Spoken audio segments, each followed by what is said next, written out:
महाराष्ट्रात सोलर ऊर्जा वापरणाऱ्यांसाठी एक मोठी आणि चिंताजनक बातमी समोर येत आहे। राज्य सरकार सध्या घरगुती सोलर रूफटॉप वापरकर्त्यांवर इलेक्ट्रिसिटी ड्यूटी लावण्याचा प्रस्ताव विचाराधीन ठेवत आहे। मिळालेल्या माहितीनुसार सोलर पॅनलमधून तयार होणाऱ्या आणि घरातच वापरल्या जाणाऱ्या विजेवर तब्बल 16 ते 21% ड्यूटी लावण्याचा विचार सुरू आहे।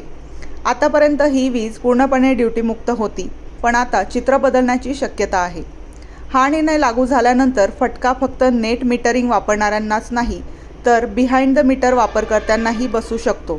म्हणजेच जे स्वतःची वीज स्वतःच वापरतात त्यांना ही सूट मिळणार नाही।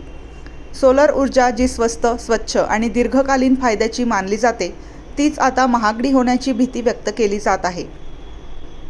ऊर्जा तज्ज्ञ आणि नागरिकांकडून या प्रस्तावावर नाराजी व्यक्त होत आहे, कारण एकीकडे सरकार ग्रीन एनर्जीला प्रोत्साहन देतंय आणि दुसरीकडे अशा निर्णयामुळे सोलर वापर कमी होण्याचा धोका निर्माण होतो आहे।